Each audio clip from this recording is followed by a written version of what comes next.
น่ะแล้วจังโมงประมาณ3 โมงโอ้3 โมงแรงผู้บ่เออตอนนี้เอาเพิ่นเพื่อไว้เอ็ดอยู่ เอาเพื่อไว้แล้วก็ เอ็ดเจ็บเฮียมือขาดเด้ ว่าเพื่อชาติเนาะ อันนี้ให้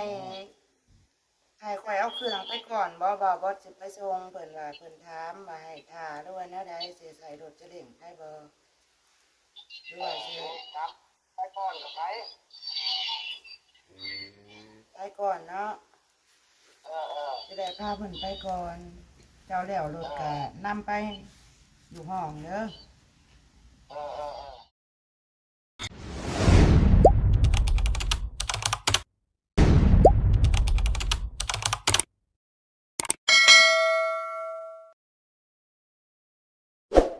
วะใกล้กันวะฮู้บ่น้องเมฆ บ่ บ่ฮู้ เราบ่ ห้ ฮู้ องพักของเอ้ยพร ของเอ้ยพ ตาร มปั๊มน้ำมันเยอะชายเนาะยงขามบ่ บ่อยู่หลังตลาดสี่แยกหลังตลาดถ้าซอยที่บอกที่ไปถ่ายเมื่อวาน ทางทาง จากบ่บ่ นั่นแหละของห้อง ต้องถามตู้เวียง อืม มันหลายได้เขาก็บ่นั่นคือกันนะ มันหลายปั๊มเนาะ มันหลายได้ของผักแค่นั้น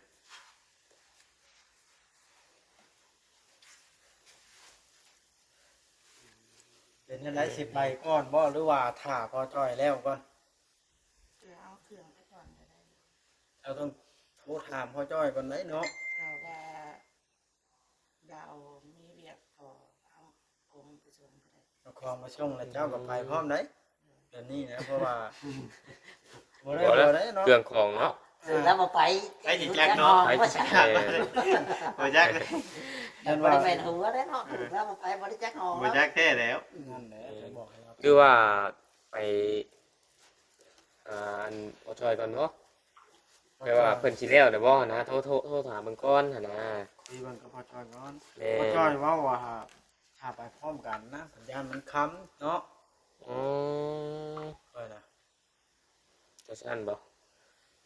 หรือว่าเอาตัวนี้ไปก่อนแล้วพอจอยแล้วตัวนั้นน่ะขี่รถตามหลังบ่ ขี่รถตามหลังไปมันจะง่าย เออ มันบ่ได้แล้วมันบ่ได้เบิดได้เที่ยวเดียวซาเล้งข้าวสารกระสอบชอบละเครื่องหมดเวลานี่เนาะ แม่น เดี๋ยวไอ้หมดคิดว่าได้ไหน เพื่อเลือกแจ้งที่บ่าวมาซอย เพื่อความสะดวกเนาะ แล้วแต่บ่บอดเนาะ เพราะว่าถ้าอยู่พุ่นกับถ้าอยู่เพื่อน ก็ บ่ได้ต่างกันปานใด เนาะ เนาะ ทางการเอาไปถ่ายอยู่ห้องพักเพราะว่าพอจอยก็ฮู้จักห้องพักแล้วเนาะ โดย นั่นแหละก็สินอนอยู่พุ่นแล้วมาแรงเนาะ ก็คือเพิ่นไปเฮ็ดนี่ไปเฮ็ดซาเล้งบ่ โดย หาสิไปมื้อเช้านี้แล้วสิแล้วอยู่บ่ซะเอ้ยมื้อนี้ เป็นนัดคือเมื่อวานนี่คือเพิ่นบอกว่าประมาณบ่ายโมง เอาโทรศัพท์บ่าวจอยชาแนลนี่ให้โทรหาเดี๋ยวเราคุยกับผัวแล้วเบิ่ง แม่น ให้ ถ่า เรา ย จ้อย คลิปมันเร็วก่อนนี่ เอาจากมึงตอนท้ายหันเนาะ แม่นก็โดนเติบได้เพื่อสิเฮ็ดซาเล้งแล้วเนาะเพื่อสิเฮ็ดรถพ่วงแล้วพี่น้องเอ้ย ถ่ายมันเร็วกันยันข้าวแล้ว เอาจังหน่อยจังโทรซะเนาะจังหน่อยจังโทรหางานพอจอยเพิ่น ถามพ่อแพทย์ เอ้าครบเบิดบานพี่น้องเอ้ย กินข้าวแล้วเปล่าวันนี้นะ กินแล้ว กินข้าวอย่างนั้น กินข้าวต้มไข่ เออกินข้าวต้มไข่ โดย ทางเงินพอจอยเพิ่นก็กินข้าวแล้วก็จังได้ไปบ่ โดย อืมแล้วไปอยู่พุ่นไปเช่าห้องเช่าหยังแล้วจะวางแผนกันไว้แนวใดเนี่ย วางแผนกันไว้ว่าสิค้าขายเนาะ โอ้ มีทุนมีกำไรอิหยังสิ หาค้าขาย โดย ใส่สเล้งบ่อืม ตอนนี้เด็กชื่อว่าให้เราขายกับข้าวหลายคนเด้ ขายกับข้าว ขายกับข้าวขายไปช่างว่าของกินเนี่ยนะโบ้ว่ามันเป็นอย่างไร เพราะว่า มันหลายอย่าง โรงงานก็หลายเด้แถวนั้นเนาะโรงงานกล้องบ่โรงงานแถวนั้นเอาไปขายตามโรงงานอีหยังหั้นนะเพิ่นก็น่าสิได้ขาย เขาว่า แต่ นะ การขัดขันไว้ก็ขันไว้ก็ว่าสิขายกับเขาวเนาะเพราะว่าผู้ใหญ่เพิ่นพร้อมหลายคน อืม เจ็บคอขออภัยนำนะขอแห้ง โดย แต่ว่าบ่ค่อยหลังปานนั้นเนาะ โดย ชีก็ว่าขายกับเขาเด้อขายเงินเงิน ขายกับข้าว10ประเภทขนม แกงประเภทนั่นนี่แหละเนาะเอ้ยเนาะ หลายอย่าง อืม สาพันเว้าดอกเฮาก็บ่ฮู้คือกัน ลองไปก่อนเรื่อยๆเนาะเพราะว่านั่นน่ะเฮาคอยเสริมไปเรื่อยๆอะนะพี่น้องเอ้ย หาเพิ่มไปเนาะ แม่นเพิ่มไปเรื่อยๆขายเครื่องขายของเอาสำงบสำทุนเฮามีก่อน อย่างหน่อยก็มีห้องอยู่ก็คิดหาทางใหม่เนาะแต่ว่ามันยังบ่มีทุนเฮ็ดหยังก็ยังตอบบ่ได้เนาะ เออ ให้วันพักวันเช้าแล้วค่อยว่ากันใหม่เนาะ โดยคือว่าออกจากนี้แล้วก็คือมีบ่อนอยู่ผัดพิงแล้วก็ค่อยหาใหม่ว่างานอิหยังพอเฮ็ดหยังก็เฮ็ดไปก่อนจังซี่ โดย เพราะมันจำเป็นแล้วนะ โดยแม่นบ่บ่บอส แม่น ทางบ่บอสคิดว่าจะได้ แล้วก็เพิ่นตัดสินใจได้ก่อน อืม มันจะถึงใจขายกับเขาขายกับข้าวก็เนาะค่อย ถ้ายัง มี บ่ เงินมีทุนแล้วก็ค่อยว่าอีกวางแผนอีกทีนึง โดย ก็จะเห็น ถ้ายังบ่มีก็มีใช้จ่ายอิหยังก็ไปก่อน อืม แต่ว่าถ้ามีบ่อนอยู่แล้วสบายใจแบบหนึง มีมันอยู่มันเช้าแล้วก็สบายใจไปอีกอย่างเอากระบอกนั่นมีแต่ว่าตื่นมาเอาก็ไปหาเฮ็ดเวียกเฮ็ดงานเนาะถ้าว่านั่นก็ได้ถ้าจับคุมกับข้าวไปเอาว่าไปพี่น้องเอ้ย นี่ก็อยู่ได้แต่ทางกายเนาะจิตใจมันบ่พร้อมมันก็อยู่บ่ม่วนอยู่แล้วบ่มีความสุขสิ่งที่เฮาฝันไว้มันก็แตกสลายก็มีเนาะในใจ มืดเลยเนาะ ด้วย ความหวังมันละลายไปยังไงนะ ตอนนี้บอกง่ายๆว่าเข้าไปเช่าห้องคุณน่ะไปตั้งโตวก่อนบอก ด้วย ตั้งตั เอ่ ว ยังว่าบ่ได้ไปเลยยังว่าบ่ได้เฮ็ดอันเฮ็ดนี่ว่าลงเนาะ ด้วย อื เพ ม ราะว่าเงินมีบ่พร้อมแต่ว่าขอให้ได้ออกจากบ้านนี้ อืมยังบ่พอ สิใส่ความคิดใหม่ อืม ค่าห้องค่าหยังก็แพงหมดเลยเสา 600,000รวมขนมค่าไฟ ต่อเดือนบ่ ต่อเดือน เดือนละ600,000พี่น้องเอ้ยเนาะ ถ้ามีตู้เย็นค่ะ พันนะว่าง่ายๆ แม่นเดือนละ1,000 บาท เพิ่นสิคิดค่าไฟต่างหากถ้าหามีตู้เย็น อื ถ้าบ่ ม มีก็ท่วมอยู่นะคะ โดย กำไปอยู่ชินูได้สมมุติว่านั่นนี่มันต้องแต่ว่าไปหาตัดอ้อยตัดหยังมันก็ต้องได้อันนั้นได้นี่เนาะมันก็ต้องได้มาไกลแล้วบัดมาคิดว่าตัดอ้อยนะ กะยาแล้วเนาะอ่า ขอให้ มาแถวนี้ก็ ที่อยู่ที่นอนให้มันสบายใจแหละใกล้กับไอ้เนี่ย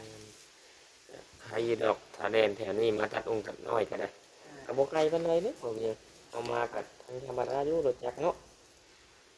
อยู่ในนี่ผักอยู่ในนี่แบบเพื่อมันบ่มีความสุขเนาะ โด เหนื่อย ยงานแน่เหนื่อยในใจความคิดแน่ อืม มันสิเหนื่อยมันสิเศร้าไปเบิดในใจเนาะมันมองหม่น แม่นถ้าเฮามีความในใจไปว่าบ่สบายใจแหละเฮาสิบ่อยากคิดอยากนั่นจำเนาะเฮ็ดเวียกเฮ็ดงานก็บ่ม่วนบ่ซื่นหั่นนะบ่มีกำลังใจว่าง่ายๆซะบ่เฮาหันอืมแล้วสู้ๆแล้วจะได้เนาะบ่เนาะวัดบ่เว้าหยังบ่นี่บ่ความคิดเห็นนี่บ่ ก็ให้มาเรียง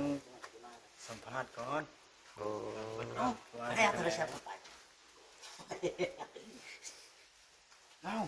ไปมาเด้อ สบายดีนะจุ๊บวะเตรียมสัมภาระสิไปทางนี้นี่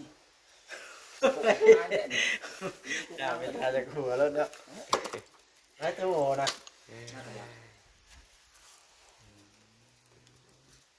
แก้วคนมาพูดกับว่าจะมาบ้านน้องพุทธจะโทรมาไปถือว่าโทรหาเรายัง เป็นได้บ่จ้อยบ่โทรถามมันบ่จ้อยเพิ่นบ่ เอามาโทรศัพท์หนึ่งโทรนี่ อ่า โอ้ถ่ายเพิ่นได้คลิป เนาะแปลว่าเช่นว่ายังโดนกะหรือว่าสิไปส่งก่อนหรือว่าจะได้หั่นนะเช่นว่า กูทักมันนั่นแหละเนาะคอยกดมี อันนี้บ่เนาะอัน คือว่าอันนั้นนี่อยากไปก่อนบ่เจ้าน่ะคือว่าแนวใดไปก่อนนะบ่ เรียกว่าถาม ค่ะคันท่าก็ได้แบบว่าคัน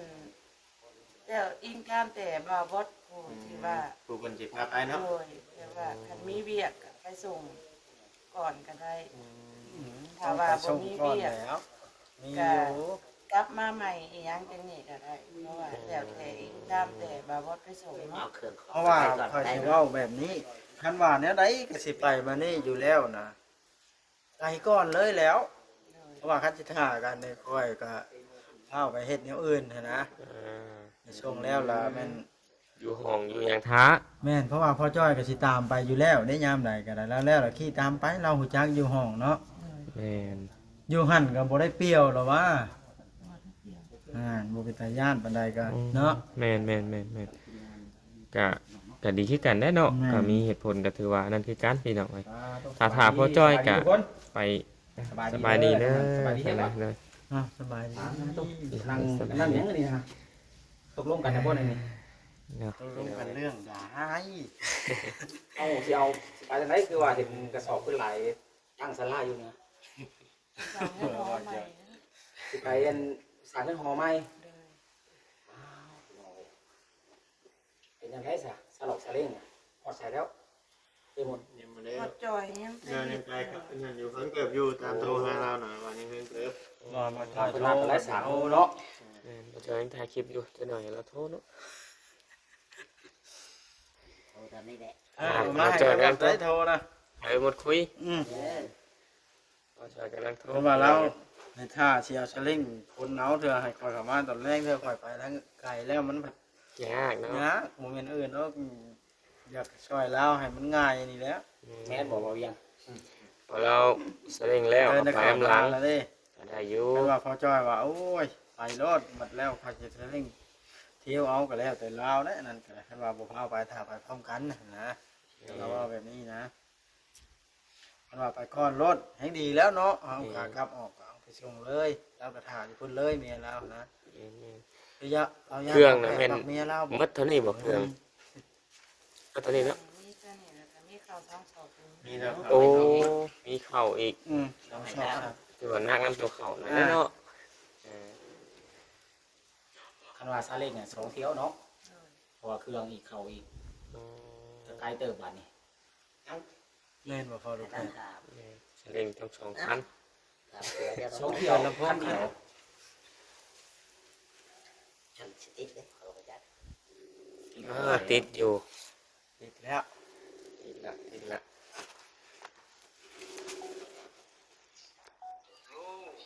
ฮัลโหลโหลดนั่นแล้วจังโมง ประมาณ3 โมง โอ้ 3 โมง 3 โมงแรงถูกบ่ เออ ตอนนี้ เอา เพิ่น เพื่อไว้ เฮ็ดอยู่ เอาเพื่อไว้แล้วครับ เจ็บเนี้ย เอาเพื่อเอาเพื่อ เพราะว่าเพื่อชาติเนาะ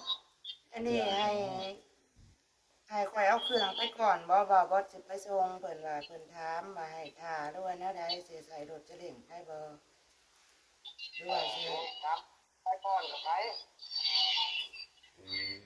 ไปก่อนเนาะ เออเออ จะได้พาเพิ่นไปก่อน เจ้าแล้วรถก็นำไปอยู่ห้องเด้อ เออเออเออ อันนั้นแล้วจ้ะ เออ โอ้แล้วตกลงว่าไปกองรถเนาะ เพราะว่ามันบ่แน่นอนเนาะ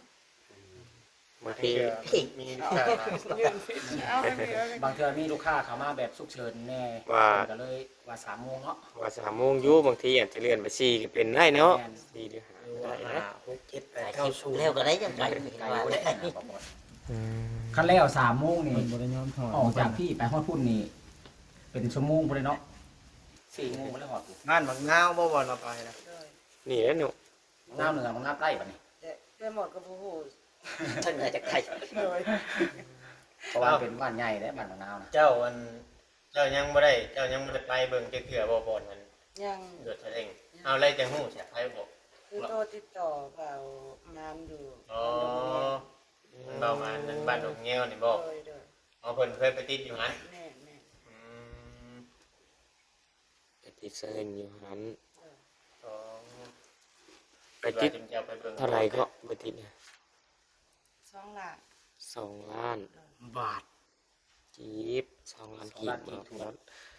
อย่าเฮ็ดบ่บอสขอร้องเจ็บอืม เรื่องไหน นี่ แล้ว มีแต่ว่าตามใจบัดนี่มีแต่ว่าอย่าว่าไปก่อนก็ได้เราอะว่าเพิ่นก็เว้ากันคาดไว้ว่า3 โมงหรือว่า 2 โมง ถ้าถากก็สิโดนเติบมาแล้วเนาะคือว่านั่นแหละ เจ้าน่ะมีโทรศัพท์เครื่องเดียวนั่นเนาะ อยู่ อ๋อจ้อยถือไปแล้วแล้วเอาถ้าบ่มีโทรศัพท์บ่าวจ้อยตอนนี้ละบ่ได้โทรอย่างนี้ เนาะ เนาะ ได้โทรเฮาก็ได้บ่ได้มี Facebook แล้ว ตัวเลี้ยงแล้วก็มี แม่นบ่บอกเดียว นี่แล้วมาวัดก็โทรมา ก็บอสก็มีเนาะ บอกว่าก็มี เว้า คุ้มเลยว่าจ้อยโทรซื่อๆว่าบอสโอ้ย เดียวกันนั่นแหละที่โทรหาพ่อที่เรา เออมีแต่พอแพ้บ่ได้มีเนาะ แม่นแล้ว บ่บ่จ้อยจังเงินอันนั้นมันกินก็บ่จ้อย ฮะ แค่ว่าบอสก็มี ว้าวไปบ่ลูกแค่นะว้าวไปเรื่อย บ่ได้บอกไปเรื่อยๆแล้ว